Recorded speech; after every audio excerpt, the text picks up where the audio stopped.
الحمد لله الذي نور قلوبنا وشواء أنوار محبة الألوية وجعلنا من المتمسكين بولاية المرتقبية الذي فرض الله محبته ومودته على العربية والعجمية والصلاة والسلام على مبلغ رسالات الإلهية سيدنا أبي القاسم محمد اللهم صل على محمد وآل محمد وعلى آله الطيبين الطاهرين المعصومين المظلومين المنتجبين الذين أذهب الله عنهم الرجس وطهرهم تطهيرا اللهم صل على محمد وآل محمد ولعنة الله على أعدائهم أجمعين ومنكر فضائلهم وغاصب حقوقهم أجمعين أما بعد فقد قال الله تبارك وتعالى في القرآن الحكيم وهو أصدق الصادقين وقوله الحق بالحق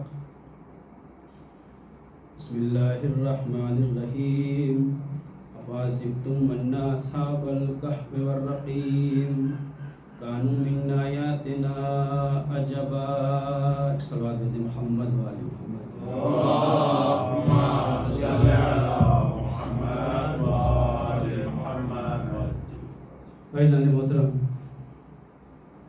معزز سامعین اکرام اور حضرات سید الشہداء، گزشتہ 3 مجلسوں سے ہم نے آپ حضرات کے درمیان اس چیز کو محور بنایا ہے کہ جس کے لیے سرکار سید الشہداء نے اپنی قربانی دی، کیونکہ ہم نے پہلی مجلس میں آپ سے یہ کہا تھا کہ کبھی کبھی ہوتا یہ ہے کہ ہمیں خود نہیں پتہ ہوتا ہے کہ ہم کس کو فالو کر رہے ہیں. ہم کو کیونکہ یہ لکلی جو ہے یہ مل گیا ہے، اس لیے ہم اس کی قدر نہیں جانتے. اس لیے ضرورت اس بات کی ہوتی ہے کہ ہم خود اسی کے اندر ڈیپ انسائٹ جا کر اس کو سمجھنے کی کوشش کریں کہ جس کے ساتھ ہمارا سروکار ہے اس میں کتنی ڈیپتھ موجود ہے. کل کی مجلس میں نے جہاں پہ اختتام کیا تھا وہیں سے شروع کرنا چاہوں گا.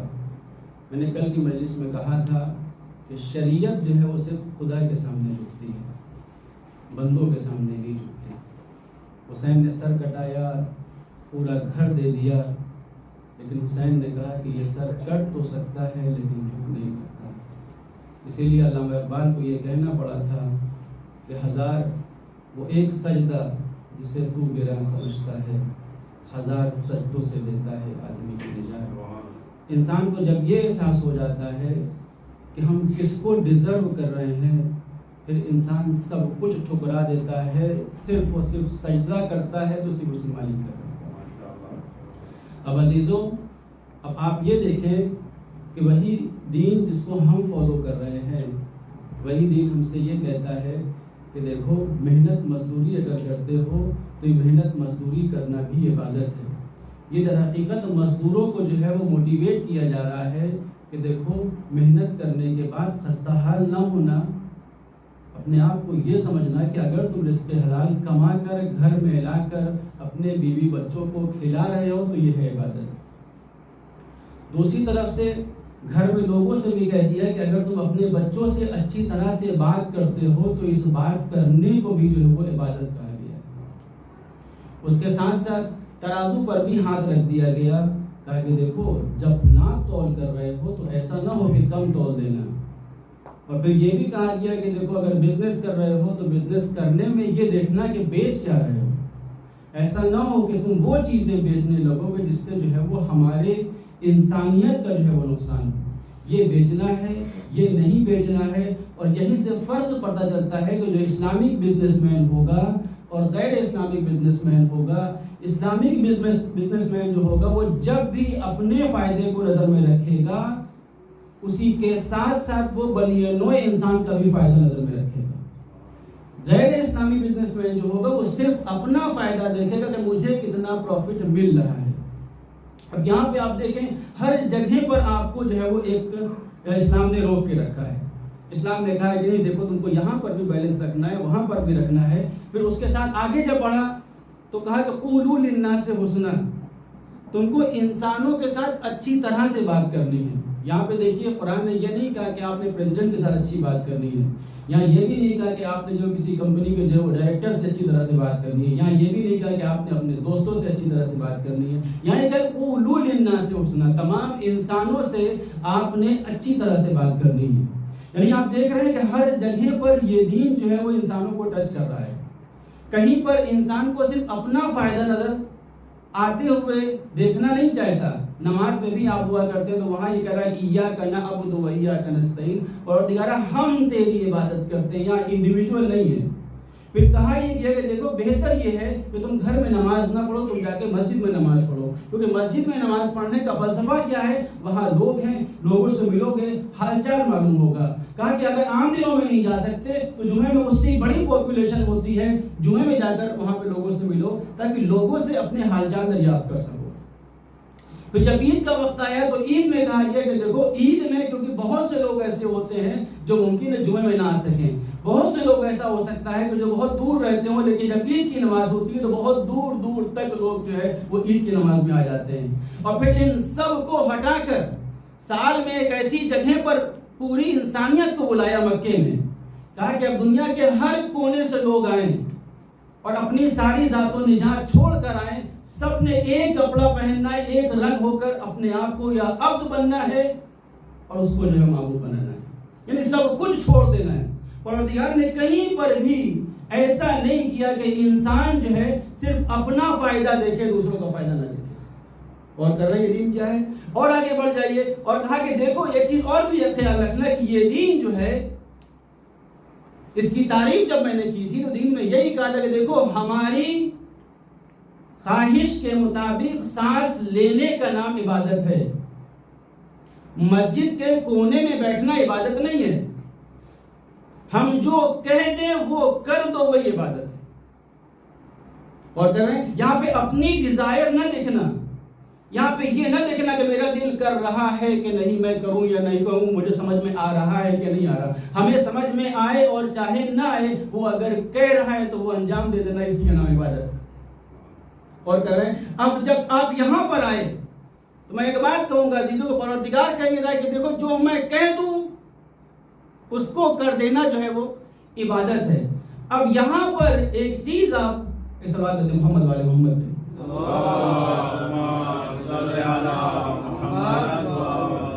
جب تم اس کو دیکھنا شروع کرو گے کہ وہ جو کچھ کہہ رہا ہے تم نے وہی کرنا ہے, اس کے رنگ میں جو ہے وہ ڈھل جانا ہے. وہ ہر جگہ پر اپنا رنگ دیکھنا چاہتا ہے. اگر تم جلوت میں ہو تو وہاں پر بھی اس کا رنگ ہو, اگر خلوت میں ہو تو وہاں پر بھی اس کا رنگ ہو. یہاں پہ کوئی پرائیویسی والا چکر نہیں ہے کہ میں کہوں کہ نہیں میں اکیلے کمرے میں لیٹا ہوا ہوں, یہاں پر میری اپنی پرائیویسی ہے, میرا اپنا حکم چلے گا. خالی پڑھ کے آواز دے گا نہیں, دیکھو نحن اقرب الیہ من حبل الورید, میں تمہاری رگ حیات سے بھی زیادہ نزدیک ہوں. تم جہاں کمرے میں اکیلے ہو میں وہاں بھی موجود ہوں. یہاں پہ بھی وہی حکم چلے گا جو میں بتاؤں گا. زندگی کے ہر چپے چپے پر خالق اپنا رنگ دیکھنا چاہتا ہے. یہاں تک آپ آگے. اب تاریخ کا ایک واقعہ اٹھائیے آپ. جب یوسف کو زلیخا نے اپنے کمرے میں بلایا تھا مس یوز کرنے کے لیے, تو جناب یوسف, غور کریے, جناب یوسف یہ پوری چیز دیکھ رہے تھے اور ایک رائٹ مومنٹ کا ویٹ کر رہے تھے, کون سا ایسا وقت ہوگا جس وقت جناب یوسف زلیخا کو جو ہے وہ اسٹرائک کریں گے. زلیخا جو ہے وہ اپنے حسن میں, زلیخا جو ہے وہ اپنی دولت کی محبت میں یہ سوچ رہی تھی کہ یوسف جو ہے وہ ہمارے چکر میں آ جائیں گے. یوسف رائٹ مومنٹ کا ویٹ کر رہے تھے. کیا ہوا, جب وہ مومنٹ آیا اور جیسے ہی زلیخا چاہتی ہے کہ کچھ بدفعلی کرے، ویسے ہی زلیخا جو ہے وہ ایک چادر اٹھاتی ہے اور چادر اٹھا کر جو بغل میں بت ہوتا ہے اس بت کے اوپر ڈال دیتی ہے۔ یوسف یہ مومنٹ کا ویٹ کر رہے تھے۔ زلیخا سے پوچھا، زلیخا تم نے کیا کیا؟ کہا کہ یوسف یہ بت جو ہے یہ ہے میرا خدا، اور ہم نہیں چاہتے کہ اس سین کو جو ہے وہ میرا یہ بت جو ہے یہ میرا خدا جو ہے وہ دیکھے۔ بس یوسف نے رائٹ مومنٹ سمجھا۔ یوسف نے کہا کہ وہ تمہارا خدا ہے کہ جو بت کے اوپر پردہ اگر پڑ جائے تو وہ دیکھتا نہیں، میرا خدا وہ ہے کہ میں اگر 7 پردوں میں بھی چلا جاؤں تو وہ خدا مجھے دیکھ رہا ہے، میں کیسے گناہ کروں گا؟ غور کر رہے ہیں آپ؟ یعنی یہ جو آئیڈیالوجی ہے گناہوں سے بچنے کی کہ آپ 7 پردوں میں بھی چلے جائیں، وہ خالق جو ہے وہ آپ کو دیکھ رہا ہے۔ اب یہاں پر آپ دیکھیں، ایک جملہ کہہ رہا ہوں یاد رکھیے گا۔ دیکھیں عزیزو، خدا کو ماننا یہ دین کا فریضہ ہے، صحیح ہے؟ خدا کو ماننا دین کا فریضہ ہے، لیکن خدا کو وقت کے اوپر یاد رکھنا یہ اس سے بڑا فریضہ ہے۔ میں نے جملہ دیا ہے، خدا کو ماننا یہ دین کا فریضہ ہے، لیکن خدا کو وقت کے اوپر یاد رکھنا یہ اس سے بڑا فریضہ ہے۔ ہمیں سے بہت سے لوگ، میں اپنی بات کر رہا ہوں، نمازیں بہت پڑھتے ہیں، اللہ اکبر اللہ اکبر اللہ اکبر، خدا کو یاد کر رہے ہیں۔ صحیح، صبح کی نماز ہوئی مسجد میں، دوپہر کی نماز ہوئی مسجد میں، مغرب کی نماز ہوئی مسجد میں، ہر وقت تسبیح لے کر اللہ اکبر اللہ، یہ ہم خدا کو یاد کر رہے ہیں، صحیح ہے؟ لیکن وقت کے اوپر خدا کو یاد رکھنا یہ بہت مشکل ہے۔ اسی عزا خانے میں مجلس کے بعد نیاز ہوتی ہے، اور نیاز کے دوران اگر کسی بچے سے جو ہے وہ سرو کرتے ہوئے کچھ سالن گر جائے کسی کے اوپر، آپ کو غصہ آئے گا نا؟ ہمیں بھی غصہ آ سکتا ہے، لیکن اب اس غصے کو خدا کو یاد رکھتے ہوئے کیسے ہینڈل کرنا ہے، یہ تب ہوگا کہ جب جو ہے وہ ہم کو خدا یاد رہے کہ ہم نے کیا کرنا ہے۔ یہاں پہ 2 صورتیں ہوں گی، یا تو ایسا ہوگا کہ دیکھیے ہمارے منہ سے گالیاں نکلنا شروع ہو جائیں گی، یا ایسا ہوگا کہ ہمارے منہ سے جو ہے محبت کے کچھ الفاظ نکلیں گے اور جو ہے وہ ہم اس کو نوٹس نہیں کریں گے۔ اب اگر میں ایسا کر رہا ہوں، دیکھیے میں اللہ کو یاد تو کرتا ہوں، لیکن اللہ کو یاد رکھنا ہر مومنٹ جو نبی یوسف نے کیا، حالات تھے ویسے، اللہ کو یاد رکھا، فوراً جو ہے اس مرحلے سے جو ہے باہر آ گئے۔ خدا کو یاد رکھنا یہ اور ہے، خدا کو یاد کرنا یہ اور ہے۔ ہم میں سے اکثر لوگ جو ہیں وہ خدا کو یاد بہت اچھا کرتے ہیں، لیکن وقت کے اوپر وہ خدا کو یاد نہیں رکھ پاتے۔ جناب مالک اشتر کو آپ دیکھ لیں، جناب مالک اشتر ایک دن راستے سے گزرا، جناب مالک اشتر کا اپنا ایک دبدبہ ہے، آپ جانتے ہیں، یہ لوگوں نے ایون یہ جو مووی آئی تھی امام علی کے اوپر، اس میں بھی دیکھا ہوگا، اس میں ان کا خود اپنا ایک دبدبہ ہے، ایک رول ہے۔ کسی نے جو ان کے ساتھ جو ہے وہ کوئی توہین کر دی، ایسے ہی جو ہے وہ مارا، اور اس کو پتہ نہیں تھا کہ یہ مالک اشتر ہے۔ کسی نے بتایا تم نے جس کو مارا ہے یہ مالک اشتر ہے؟ اگر یہ مالک اشتر ہے، اب وہ فوراً دوڑتا ہوتا ان کے گھر گیا، گھر جانے کے بعد معلوم ہوا کہ وہ جو گھر موجود نہیں، ڈھونڈتا مسجد کوفہ میں پہنچا تو جناب مالک اشتر وہاں سے نکل رہے۔ اس نے کہا کہ مجھے معاف کر دیجیے۔ جناب مالک اشتر نے کہا خدا شاہد ہے، میں مسجد میں صرف اس لیے آیا تھا کہ تمہارے لیے دعا کر سکوں گا، اللہ تم کو معاف کر دے۔ اور کر رہے ہیں، یعنی خدا کو یاد کرنا اور ہے، خدا کو یاد رکھنا جو ہے وہ اور ہے، صحیح ہے؟ ہم اکثر زندگی میں یہاں پہ مات کھاتے ہیں، ہم خدا کو یاد کرتے تو بہت ہے لیکن یاد رکھ نہیں پاتے۔ اور عزیزو، خدا کو یاد رکھنا اس میں سب سے بڑا رول جو ہے وہ جب بھی آپ کے سامنے کوئی بھی برا کر دے، ہو جاتا ہے، ہر چیز ہو جاتا ہے، مجھ سے ہو جائے، کسی اور سے ہو جائے۔ اب یہاں پہ دیکھیں 2 صورتیں ہیں، یا تو آپ اس سے انتقام لیں کہ اس نے جیسا کیا ویسے میں کروں گا، یا پھر اس کو آپ معاف کر دیں۔ معاف کرنا جو ہے وہ بہتر ہے انتقام لینے سے، صحیح ہے؟ اور اکثر ہوتا ہی ہے کہ ہم معاف نہیں کر پاتے۔ مجھے یاد ہے اسی کی باہا میں ایک صاحب تھے، اللہ ان کو ہدایت دے انشاءاللہ، جہاں کہیں بھی ہوں اللہ ان کو دنیا و آخرت کی جو کامیابی عطا کرے۔ وہ مجھ سے یہ کہنے لگے کہ بھائی میں 25 سال سے اپنے بھائی سے نہیں بول رہا. لیکن بڑی بات ہے 25 سال اپنی پوری زندگی آپ نے گزاری بھائی سے نہیں بول رہے کیونکہ بھائی نے کوئی غلط بات کر دی. بھائی سے میں انتقام لے رہا ہوں. کون سا انتقام لے رہا ہوں؟ کہ آپ جتنا اندر جل رہے ہو تب بھائی نہیں جل رہا ہے. ظاہر ہے صحیح. اب یہ بتائیے کہ سیدھا سا آپشن تھا کہ آپ اس کو معاف کر دیں. ایک بات کہہ رہا ہوں بچوں سے کہ دیکھو جس طرح سے ہمیں امید ہوتی ہے کہ اللہ ہمیں معاف کر دے ویسے ہی ہم کو دوسروں کو بھی معاف کر دینا چاہیے. اس طرح ہمیں امید ہوتی ہے کہ اللہ ہمیں معاف کر دے ویسے ہم کو دوسروں کو معاف کر دینا چاہیے. میں کیوں یہ بات کر رہا ہوں؟ دیکھیے وہ ٹیٹ فور ٹیٹ کا جو فارمولا ہے وہ فارمولا وہ کسی اور مذہب میں اپلائی ہو سکتا ہے. ہمارے مذہب کا جو لیڈر ہے اس نے ٹیٹ فور ٹیٹ کا فارمولا اپلائی نہیں کیا ہے. غور کریے کہ میں نتیجہ دوں گا تھا بھائی آج بھی. اس نے ٹیٹ فور ٹیٹ کا فارمولا اپلائی نہیں کیا ہے. ہمارے مذہب کا جو لیڈر ہے اس کے اوپر اگر کوئی بڑھیا کوڑا بھی بیچتی ہے وہ جب بیمار ہوتی ہے تو وہ عیادت کو جاتا ہے.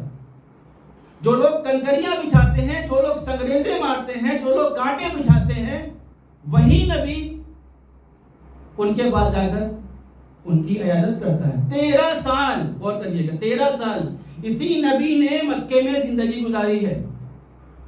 ٹھیک ہے. اب یہ نبی 13 سال تک ہر کسی کے ساتھ اچھی طریقے سے پیش آ رہا ہے. اور ہوا یہ کہ جب لوگوں نے یہ دیکھ لیا کہ یہ تو کچھ کرتا ہی نہیں، یہ تو کوئی ری ایکشن دکھا ہی نہیں رہا، تو آخر میں کیا ہوا؟ قتل کا منصوبہ بنا لیا.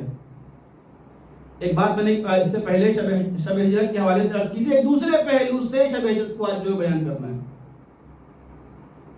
اس کے قتل کا منصوبہ بنایا. جب یہ قتل کا منصوبہ بنایا تو اسی نبی نے علی سے کہا کہ علی دیکھو آج رات جو ہے میرے بستر پہ سو جاؤ اور یہ جو امانتیں یہ جو مال ہے یہ سب صبح لوٹا کر جو ہے مدینے آ جانا. یہ سب کچھ صبح لوٹا کر مدینے آ جانا. میں کہوں گا یا نبی خدا علی کی جان خطرے میں ہے، تو نبی کہیں گے دیکھو علی کی جان خطرے میں ہم دیکھ سکتے ہیں لیکن کسی کا مال خطرے میں ہم دیکھ نہیں سکتے. اس سے ایک نتیجہ یہ نکلتا ہے عزیزو، اسلام کسی کی جان گوانا تو گوارا کر سکتا ہے لیکن کسی کا مال گوانا جو ہے وہ گوارا نہیں کرتا. اب یہی سے ہمیں اپنا جائزہ لینا ہوگا کہ عزیزو اس میں کتنی ایک بڑی حکمت پوشیدہ ہے کہ آپ کسی کا اگر مال آپ کے پاس ہے تو آپ اپنی جان گوا دیں لیکن اس کا مال جو ہے وہ نہیں جانا چاہیے. آج میں پوچھتا ہوں آج مسلمانوں کا حال دنیا میں کیا ہے؟ آج مسلمانوں پہ لوگ بھروسہ کیوں نہیں کر رہے؟ بھئی آپ جس نبی کو فالو کرتے ہیں صحیح ہے اس کو اگر دیکھیں تو آج میں اس ممبر سے یہ کہہ سکتا ہوں کہ دوسرے مذہب کے لوگ ان پہ تو لوگ بھروسہ کر رہے ہیں، کہتے پیسہ وہاں رکھا دیا وہاں مل جائے گا، کہتے مسلمان کو کر دیا تو گیا. یہ کیا ہے؟ آپ کیوں نہیں اس کو کر رہے کہ بھائی آپ کے اندر اتنا ہونا چاہیے تھا. اگر میں ہندوستان میں رہ رہا ہوں ہماری اقلیت ہے وہاں پر، تو اگر کوئی ہندو برادر ہے ہمارا تو وہاں پر اگر اس کو پیسے رکھانے ہو تو سب سے پہلے ذہن میں آنا چاہوں اگر میں اس کے پاس رکھاؤں گا تو میرا پیسہ جو ادھر ادھر نہیں ہوگا. لیکن آج ہر کسی کے پاس پیسہ رکھانے کو تیار ہے، اس قدر مسلمان کے پاس نہیں رکھیں گے. اب دیکھیں اب کیوں لوگ ہم پہ جو ہے وہ انگلیاں اٹھاتے ہیں. صحیح ہے. اب یہی نبی مکے سے مدینے آ گیا. غور کریے مدینے میں بھی اس نے خود سے کسی کے اوپر حملہ نہیں کیا ہے کہ کوئی یہ کہہ دے کہ اسلام جو تلوار سے پھیلایا کر. ایک بھی جنگ میں نبی نے خود سے حملہ نہیں کیا ہے. یہاں پر بھی نبی جو ہے وہ اپنی بردباری دکھا رہا ہے. اب ایک وقت وہ آیا، غور کریے گا، ایک وقت وہ آیا کہ جب دوبارہ یہی نبی مدینے سے مکے آیا اور مکے آنے کے بعد جب مکہ فتح ہو گیا، اب فتح ہونے کے بعد نبی کو کیا کرنا چاہیے؟ بھائی وہ جو نبی کا گھر وہ جو نبی کی پراپرٹیز، وہ جو ساری چیزیں چھینی گئی تھی. دیکھیے میں اسی لیے کہہ رہا تھا آپ سے کہ جو دین آپ فالو کر رہے ہیں کائنات میں کوئی بھی دین ویسا نہیں ہے. وہ ساری پراپرٹیز، وہ سب کچھ جو نبی کی چھینی گئی تھی، وہ نبی کو لے لینا چاہیے تھی. آج ہندوستان میں کیا ہو رہا ہے؟ یہ جو ہماری سرکار ہے کر رہی ہے، وہ کیا کر رہی ہے؟ وہ یہی کر رہی ہے کہ نہیں، پہلے جو مسلمان حکمران تھے انہوں نے بہت ساری پراپرٹیز جو ہے وہ ہندوؤں کی لے لی ہیں. آج ہمارا رائٹ بنتا ہے کہ ہم ان کو واپس کریں. نبی کو کیا کرنا چاہیے؟ وہ ساری پراپرٹی لے لیتے، لیکن نبی بڑھ کے آواز دیں گے دیکھو اگر میں پراپرٹی لے لوں گا تو کل لوگ یہ کہیں گے نبی اتنے سال تک بس یہی فکر ذہن میں لیے ہوئے تھے کہ ادھر مکہ فتح ہونے کے بعد فوراً جو ہے وہ اپنی پراپرٹیز جو ہے وہ واپس لے لیں. اور نبی یہ بھی بتائیں گے کہ دیکھو کل جب تاریخ لکھی جائے تو تاریخ لکھنے میں کوئی یہ نہ لکھے کہ ان کے پاس جب پاور نہیں تھا تو ان کا مال چھین لیا گیا، ان کے پاس جب پاور آیا تو انہوں نے بھی دوسروں کا مال چھین لیا. نبی کہہ یہ رہے کہ تاریخ جب لکھی جائے تو وہاں یہ لکھا جائے کہ ان کا مال جو ہے وہ چھینا گیا ہے، انہوں نے کسی کا مال چھینا نہیں ہے. ان کا مال چھینا گیا ہے، انہوں نے کسی کا مال چھینا نہیں ہے. اب جب یہاں آئے عزیزو تو اب دیکھیں کہ یہی سیم چیز آپ کو امام علی کے اندر ملے گی. 25 سال کا عرصہ امام علی نے جو خاموشی گزارا ہے اس میں سب کچھ دیکھا ہے بھائی. دروازے میں آگ جلتی ہوئی دیکھی ہے، شہزادی کا پہلو جو شکستہ ہوتے ہوئے دیکھا ہے، جناب محسن کی شہادت ہوتے ہوئے دیکھی ہے، سب کچھ دیکھا ہے جناب امام علی نے. لیکن جب حکومت آئی مجھے بتائی کہ علی نے انتقام لیا کسی سے. کوئی ایک تاریخ بتا دی کہ علی نے کہا کہ نہیں ہم ان سے بھی انتقام لیں گے، ان سے بھی لیں گے، ان سے بھی لیں گے. علی نے انتقام لے لیا. صحیح ہے، علی نے انتقام. بلکہ ایک وقت وہ آیا کہ جب جنگ صفین میں، آپ نے پورا واقعہ سنا، میں ایک نتیجہ دینے والا ہوں. جب جنگ صفین میں کنویں کا مسئلہ آیا، پانی کا مسئلہ آیا، تو علی کا جملہ یہ تھا کہ دیکھو وہ جو کر رہے ہیں میں وہ نہیں کروں گا، کیونکہ اگر میں بھی وہی کرنے لگوں کہ وہ جو کر رہے ہیں تو ہم میں اور ان میں فرق کیا ہوگا. علی نے کہا کہ فرات کو جو ہے وہ خالی کر دو، وہاں کا جو کنواں ہے اس کو خالی کر دو، ہم کو پانی جو ہے وہ پینے دو. کہ علی نے کیوں کام کیا؟ علی یہاں پہ ایک بہت بڑا میسج دینا چاہتے ہیں عزیزوں. علی کہہ یہ رہے ہیں کہ دیکھو اگر تلوار دوسروں کے پاس ہو تو وہاں پہ تمہارے پاس جو ہو وہ تمہارا کیریکٹر ہو. صحیح ہے، اور جب تلوار تمہارے پاس ہو تو دوسروں کے لیے، غیر کے لیے تمہارے دل میں محبت ہو. صحیح ہے، اس کے لیے تمہارے دل میں ہمدردی ہو، ہمدردی ہو زندگی بچانے میں. اب چاہے وہ زندگی دوست کی ہو چاہے وہ زندگی دشمن کی ہو، زندگی بچانا. شریعت، یہاں پہ بات کو روکتے ہوئے کل یہی سے شروع کروں گا. شریعت جب عزیزو کسی کو بچاتی ہے تو وہاں ذات پات مذہب قبیلہ یہ نہیں دیکھتی، شریعت صرف زندگی دیکھتی. علی نے زندگی دیکھی. اب آپ کو تعجب نہیں کرنا چاہیے کہ کیوں امام حسین نے جناب حر کو پانی پلا دیا، کیونکہ شریعت جو ہے وہ زندگی دیکھتی ہے. حسین کو پتا ہے کہ حر ہی وہی شخص ہے کہ جس سے پورا مارکے کربلا ہونا. اور یہی وجہ ہے عزیزوں کہ جب میرا آپ کا مولا کوفے کی طرف بڑھ رہا ہے تو بہت دور سے جو ہے وہ کچھ چھالے جو ہے وہ دکھائی دی. میرے مولا نے کہا کہ شاید یہ چھالے ہیں. جب نزدیک ہوئی تو نیزوں کی انیاں کچھ دکھائی دی، اور جب نزدیک ہوا تو کیا دیکھا کہ حر ہے جو اپنے 1000 لشکر والوں کے ساتھ آیا ہوا. اور کئی رائے مولا مجھے پیاس لگی. جن لوگوں نے جنگ کی اسٹریٹجی پڑھی ہے وہ بہتر جانتے ہیں کہ اگر یہاں پر امام صرف ان کو پانی نہ دیتے یہ سب وہیں پہ ختم ہو جاتے. اور یہیں سے یہ بھی جو لوگ کہتے ہیں کہ حسین جنگ کرنا چاہتے تھے تو دیکھ لیجیے کہ حسین جنگ نہیں کرنا چاہتے تھے، کیونکہ اگر جنگ کرنا چاہتے تو پانی نہیں دیتے، وہ سب لوگ وہیں پہ ختم ہو جاتے. جیسے ہی حر نے کہا کہ مولا ہمیں پیاس لگی ہے، فوراً کہا کہ عباس، علی اکبر، مشق کے دہانے جو ہیں وہ سب کے لیے کھول دیے گئے۔ تاریخ کہتی ہے کہ گھوڑوں کی زبانیں جو ہیں وہ پیاس سے باہر تھیں۔ حسین کہہ یہ رہے ہیں عباس، علی اکبر، سب کو پانی پلاؤ۔ پھر ایک جملہ اور کہا کہ عباس ایسا نہ ہو کہ گھوڑے پیاسے رہ جائیں۔ آپ کو پتا ہے کہ جانور جو ہیں وہ ایک مرتبہ میں پانی نہیں پیتے۔ جانور پانی پیئیں گے، پھر ادھر ادھر دیکھیں گے، پھر پانی پیئیں گے، پھر ادھر ادھر دیکھیں گے، پھر پانی پیئیں گے۔ گویا حسین بتا یہ رہے ہیں کہ دیکھو آگے پانی ملے اور چاہے نہ ملے، ایسا نہ ہو کہ کوئی بھی گھوڑا جو ہے وہ پیاسا رہ جائے۔ حسین نے سب کو پانی پلایا۔ علی ابن طہان محاربی ان کے لشکر کا ایک ایسا انسان ہے جس نے امام حسین کی شہادت کے بعد امام حسین کی انگلی کاٹ کر امام حسین کی انگشتر جو ہے وہ اتاری ہے۔ وہ یہ کہتا ہے کہ میرا عالم یہ تھا کہ میں خود سے پانی نہیں پی پا رہا تھا، میں نے یہ دیکھا کہ حسین ابن علی خود اپنے ہاتھوں سے مشکیزہ لے کر مجھے پانی پلا رہے ہیں۔ اور جب پانی سب پی چکے، پانی سے سیراب ہو گئے، تو مولا نے کہا کہ حر جاؤ اپنے نماز پڑھ لو۔ انہوں نے کہا کہ مولا نہیں، نماز آپ کے پیچھے پڑھیں گے۔ نماز ختم ہوئی، نماز سے فارغ ہونے کے بعد اب حسین چلنا چاہتے ہیں۔ انہوں نے یکایک لجام فرس پہ ہاتھ ڈالا اور کہا کہ مولا اب آپ وہاں نہیں جائیں گے جہاں آپ چاہتے ہیں، اب وہاں جائیں گے جہاں میں چاہتا ہوں، کیونکہ مجھ سے کہا گیا ہے کہ آپ کو ایک ایسی جگہ پر لے کر جانا ہے کہ جہاں پر نہ گھاس ہو اور نہ پانی ہو۔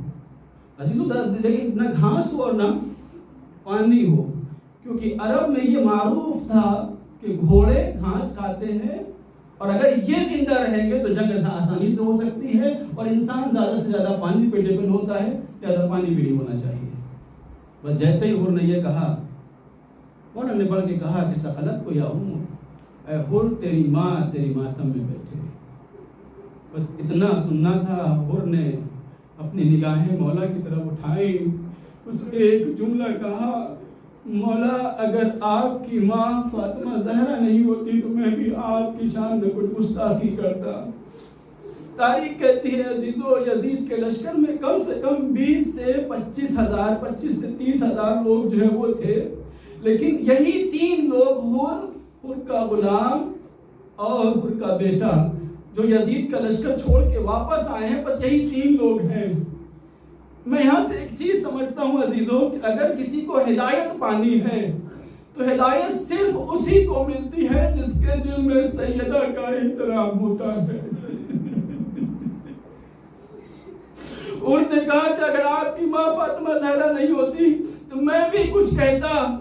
بس امام حسین کو حر لے کر آ رہا ہے اور یکایک امام حسین کا گھوڑا ایک جگہ پر رکا، گھوڑا بدلنا شروع کیا لیکن گھوڑا آگے قدم نہیں بڑھا رہا۔ تاریخ کہتی ہے 7 گھوڑوں کو امام حسین نے بدلا ہے، لیکن جب گھوڑا نہیں بڑھا تو امام حسین نے کہا کہ بس یہی وہ جگہ ہے، یہیں پہ جو ہے وہ ہمارا خون بہایا جائے گا، یہی وہ جگہ ہے کہ جہاں پر ہماری بیٹیاں ہماری اسیر ہوگی، یہی وہ جگہ ہے کہ جہاں پر ہمارے بچے جو ہیں وہ ذبح کیے جائیں گے، ہماری سواریاں اتار دی جائیں۔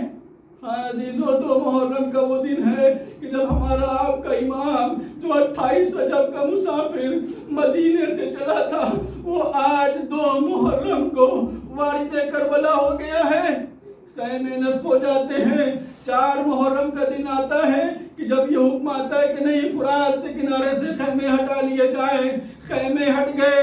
7 محرم کا دن آیا کہ جب خیمے میں پانی نہیں ہے، اب 3 دن تک یہ بچے التش التش التش کی صدائیں بلند کر رہے ہیں، لیکن ادھر حر ہے کہ جو شب عاشور بے چینی کے عالم میں ہے، سو نہیں پا رہا، کبھی اس خیمے جاتا ہے کبھی اس خیمے جاتا ہے۔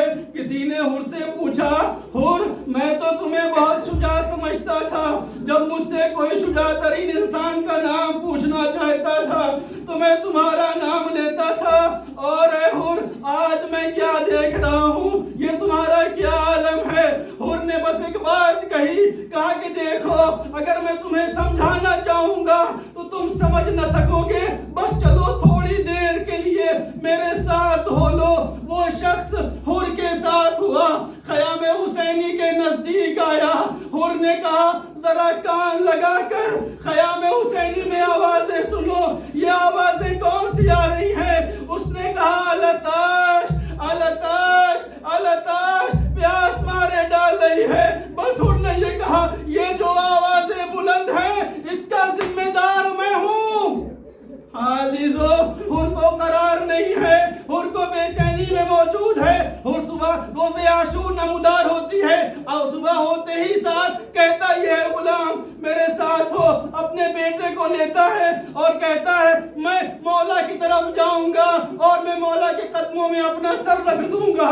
عزیزو، حور نے غلام کو لیا، بیٹے کو لیا، چلنا چاہتا ہے لیکن بیٹے سے کہتا ہے بیٹا میرے ہاتھوں کو پیچھے باندھ دو اور میری آنکھوں پہ پٹی باندھ دو، کیونکہ میں اس عالم میں اپنے مولا کا سامنا نہیں کر سکتا۔ حور کے ہاتھوں کو باندھا گیا، حور کی آنکھوں میں پٹی بندھی۔ ادھر بیٹا باپ کو لے کر خیام حسینی کی طرف بڑھ رہا ہے، ابھی کچھ دور بڑھا ہوگا۔ بیٹے نے کہا اللہ اکبر۔ حور نے کہا بیٹا اذان دینا بہت اچھی چیز ہے لیکن بے موقع اذان، یہ کون سی اذان دے رہے ہو؟ بیٹے نے کہا بابا آپ خوشا نصیب آپ کا مقدر علی اکبر آپ کے استقبال میں آ رہے ہیں، تھوڑی دور اور آگے بڑھے تو پھر کہا اللہ اکبر۔ بیٹے سے پوچھا اب کیا بات ہے؟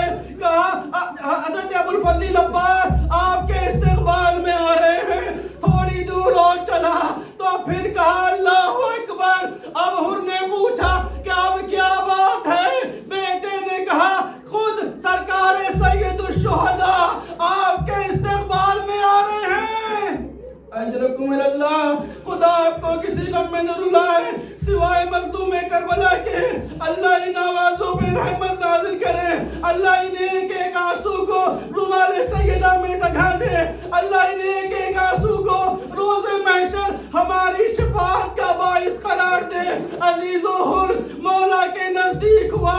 اب کسی تاریخ میں یہ نہیں لکھا گیا کہ حور نے یہ کہا ہو مولا ہمیں معاف کر دیجیے گا، کیونکہ حور کو بھی پتا ہے گناہ بہت بڑا ہے، پتا نہیں مولا معاف کریں گے کہ نہیں۔ بس ایک جملہ ہے حلی توبہ، اے مولا کیا میرے لیے بھی توبہ ہے؟ میں یہاں پہ بات کو روک کر ایک بات کہوں گا عزیزو، اگر ہم نے کسی کے ساتھ گستاخی کی ہو اور گستاخی کرنے کے بعد اس کا گھر برباد ہو گیا ہو، اس کے بیٹے جو ہے وہ مر گئے ہو، اس کا گھر ویران ہو گیا ہو، پھر ہم کسی کو واسطہ بنا کر کسی سے کہیں آپ ان کے پاس جائیے اور ہمارے طرف سے کہیے گا کہ ہم ان سے معافی مانگنا چاہتے ہیں اور دیکھیے گا کہ وہ مان جائیں تو ہمیں بتائیے گا، پھر ہم ان کے پاس جائیں گے معافی مانگ لیں گے۔ وہ گئے، جانے کے بعد واپس آئے، انہوں نے مجھ سے کہا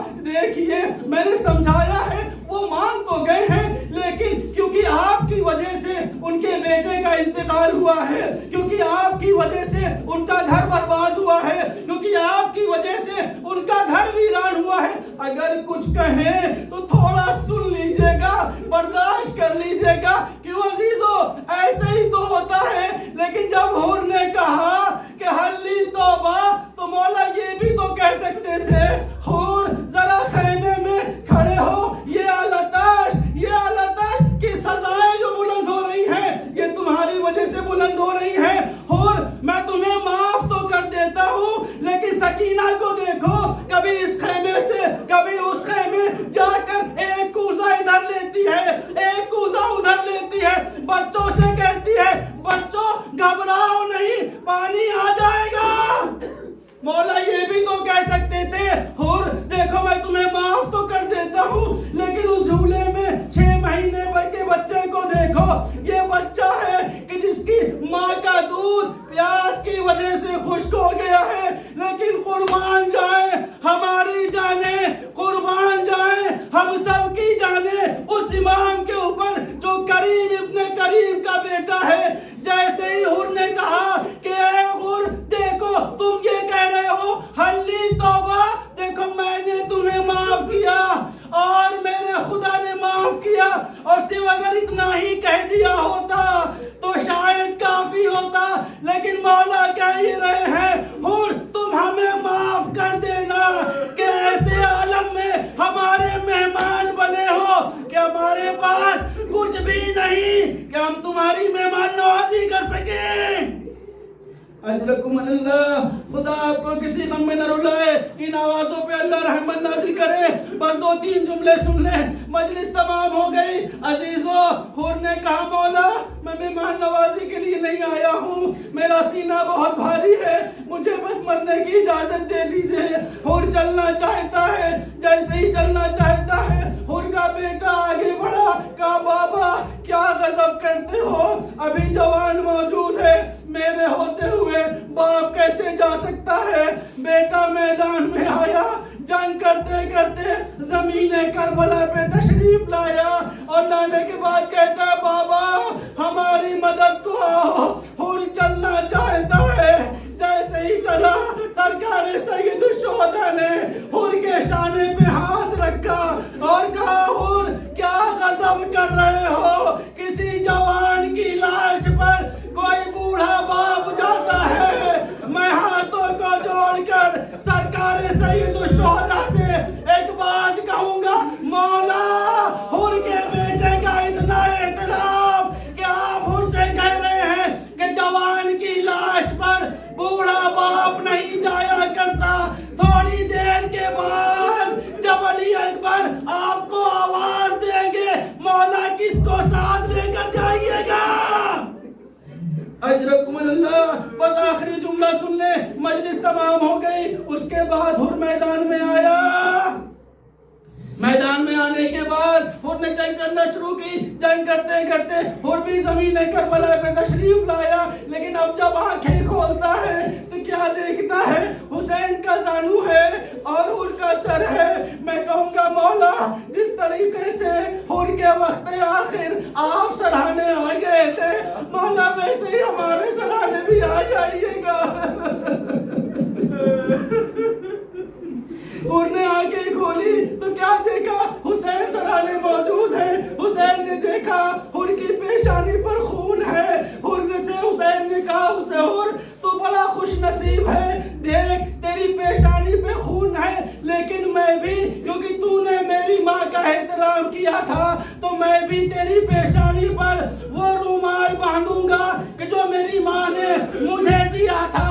ایک مرتبہ حسین نے اس رومال کو نکالا، رومال کو نکال کر حور کی پیشانی پہ باندھا۔ میں ہاتھوں کو جوڑ کر بس ایک جملہ کہوں گا، مولا حور کی پیشانی پر آپ نے اپنی ماں کا رومال باندھ دیا، لیکن تھوڑی دیر کے بعد جب آپ جنگ کر رہے ہوں گے اور جنگ کرتے کرتے ایک شکی پتھر سے آپ کی پیشانی کو زخمی کرے گا تو مولا اس وقت کیا باندھیے گا؟ مولا اس وقت کس کا سہارا لیجیے گا؟ عجب نہیں آپ مدینے کا رخ کر کے ایک جملہ کہیں، اے نانا یہ وہی پیشانی ہے جس کا آپ بوسہ لیا کرتے تھے، اور آج آپ کی امت کے ذریعے سے یہ پیشانی خون میں زخمی ہو رہی ہے۔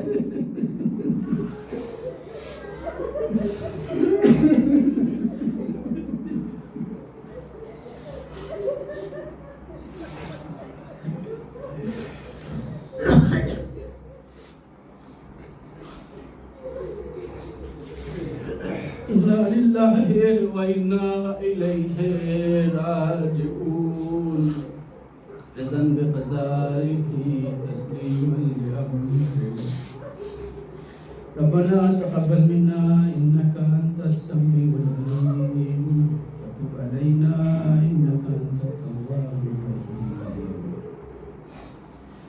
سب لوگ اپنے ہاتھوں کو بلند کرتے ہیں اور دعا توسل کرتے ہیں، اس کو پڑھتے ہیں اور کب جو دعا کریں گے اور بعد میں سنائیں گے۔ یا ابا عبداللہ یا حسین ابن علی ایھا الشہید یا ابن رسول